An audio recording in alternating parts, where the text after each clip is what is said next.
Hello everyone, this side Talat, and today in this video we will study a new chapter, and that is manufacturing industries. So let's begin the chapter. So before starting the chapter, this is the chapter 7, manufacturing industries. Before starting the chapter, first I would like to tell you about that there are three kind of activities. Economic activities तीन तरह की होती हैं.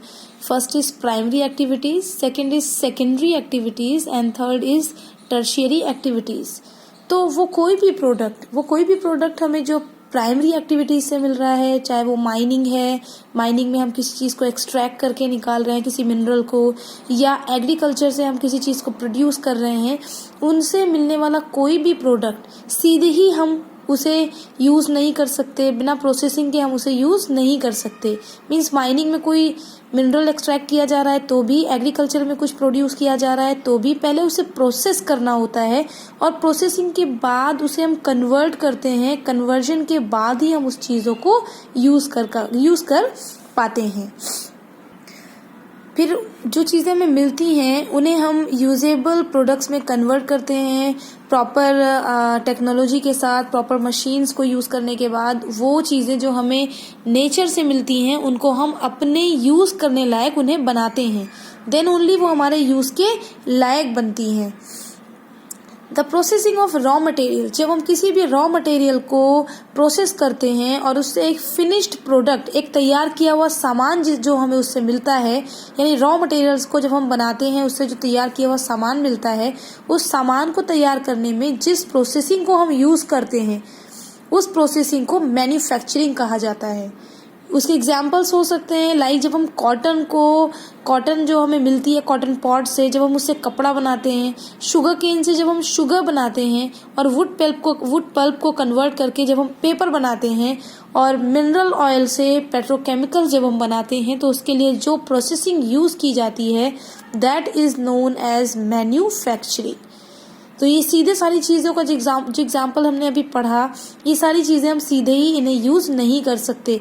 Like cotton अगर है हमारे सामने, cotton pod से कॉटन निकलती है, तो हम सीधे ही उसे कपड़ा नहीं बना सकते. उसको प्रोसेसिंग उसकी होती है, स्पिनिंग होती है, वीविंग होती है, फिर क्लॉथ बनता है, कपड़ा उसके बाद बनता है.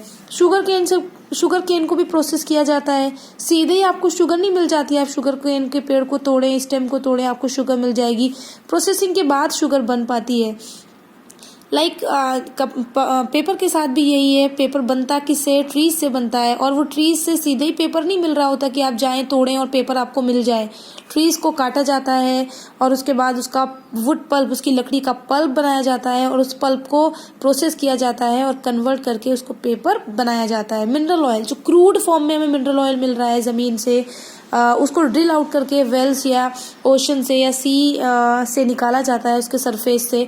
तो वहाँ से निकालने के बाद सीधे आप उस क्रूड ऑयल को, मिनरल ऑयल को आप अपने व्हीकल्स में यूज़ नहीं कर सकते. उन्हें रिफाइन किया जाता है, प्यूरिफाई किया जाता है, तब उससे हमें पेट्रोकेमिकल्स मिलता है. तो ये जो चीज़ें हमने देखी, फर्स्ट स्टेज से हम सेकेंड स्टेज में लाए, उसे यूज़ करने के लिए हमने उसको उस लायक बनाया, तो that is known as manufacturing, that is called as manufacturing. तो प्रोसेसिंग ही मैन्युफैक्चरिंग है. और प्रोसेसिंग की कैसे जाती है? I have already told you कि प्रोसेसिंग की जाती है मशीन्स के थ्रू और सुटेबल टेक्नोलॉजी के थ्रू. मीन्स एक ही तरह की टेक्नोलॉजी, एक ही टाइप की टेक्नोलॉजी हर किसी चीज़ के लिए यूज़ नहीं होती. अगर हमें पेपर बनाना है तो अलग टेक्नोलॉजी है, शुगर बनानी है तो अलग है, मिनरल ऑयल्स को अगर हमें प्रोसेस करना है, क्रूड फॉर्म से अलग करना है, तो उसके लिए प्रोसेसिंग अलग होगी. कपड़ा बनाने के लिए जो टेक्नोलॉजी यूज़ होगी वो अलग होगी. तो सुटेबल टेक्नोलॉजी और मशीन की हेल्प से जो रॉ मटेरियल होता है उसे किसी फिनिश प्रोडक्ट में कन्वर्ट किया जाता है, तब वो हमारे लायक बनते हैं.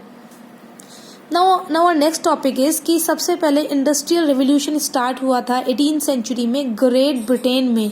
यानी ग्रेट ब्रिटेन में इंडस्ट्रियल रेवोल्यूशन शुरू हुआ. वहाँ पर बहुत सारी इंडस्ट्रीज़ को लगाया गया. बाद में धीरे धीरे ये इंडस्ट्रियल रेवोल्यूशन वेस्टर्न यूरोप तक फैला. तो पहले शुरुआत ग्रेट ब्रिटेन में हुई थी, बाद में इंडस्ट्रीज़ को वेस्टर्न यूरोप में भी लगाया गया.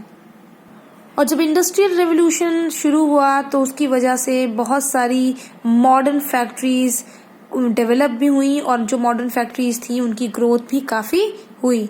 और ये जो इंडस्ट्रियल रेवोल्यूशन हुआ जिसमें बहुत सारी इंडस्ट्रीज लगाई गई, इसकी वजह से ड्यू टू दैट ओनली एक न्यू रिलेशनशिप क्रिएट हुई। और वो न्यू रिलेशनशिप किसके बीच में थी? ह्यूमन बीइंग्स, इंसान और मशीन्स और नेचुरल रिसोर्सेज के बीच में।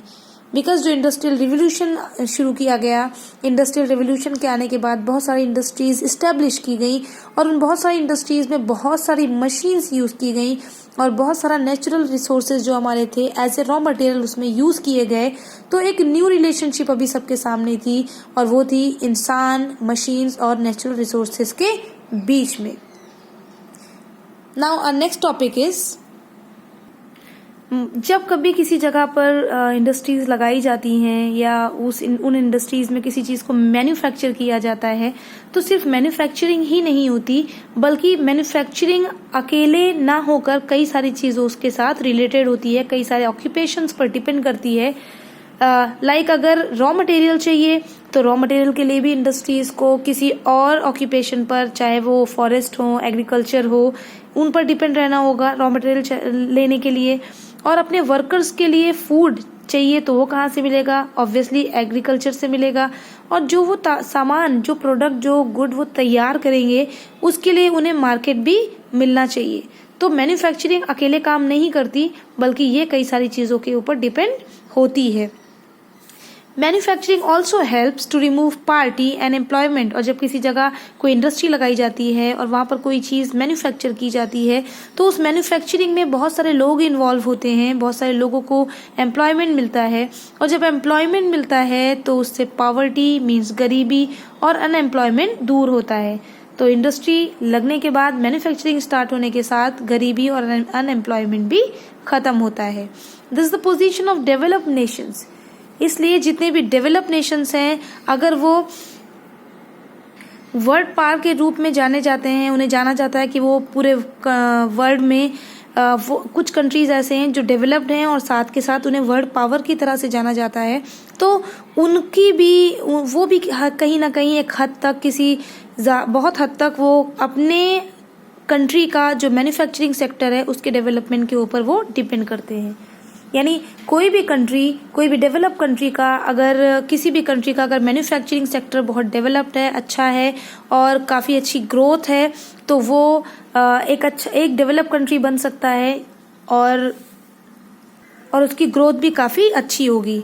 तो जितने भी हमारे वर्ल्ड के जितने भी ऐसे कंट्रीज़ हैं जो डेवलप कंट्रीज़ हैं, उनका जो मैन्युफैक्चरिंग सेक्टर है, जो इंडस्ट्रीज़ हैं, वो काफ़ी डेवलप्ड है, काफ़ी अच्छी उनकी ग्रोथ है। Now next is what is economic activity. Economic activity क्या है या इंडस्ट्री क्या है, कि इंडस्ट्री क्या है, व्हाट इज एन इंडस्ट्री।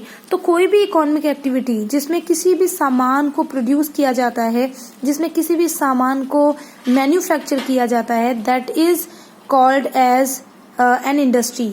यानी जब किसी भी इकोनॉमिक एक्टिविटी में कोई सामान तैयार किया जाता है तो हम उसे इंडस्ट्री का नाम देते हैं।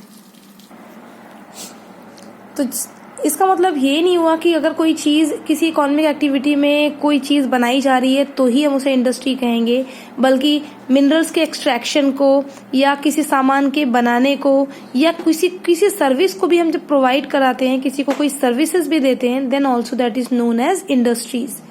सिर्फ सामान बनाना ही नहीं बल्कि मिनरल्स का एक्सट्रैक्शन, सामान का बनाना, सर्विसेज को प्रोवाइड कराना is also known as industries. Thus we have a variety of industries। इस तरह से हमारे पास बहुत सारी इंडस्ट्रीज हैं, बहुत सारी तरह की इंडस्ट्रीज हैं। लाइक टेक्सटाइल, जिसमें मैन्युफैक्चरिंग की जा रही है, किसी चीज़ को बनाया जा रहा है। माइनिंग, जिसमें मिनरल्स का एक्सट्रैक्शन किया जा रहा है। एंड द टूरिज्म, जिसमें सर्विसेज को प्रोवाइड कराया जाता है। So these are all kind of industries। So this is for today. In next video we will start from classification of industries, and including classification of industries we will cover some more topics. Till then, take care and bye bye.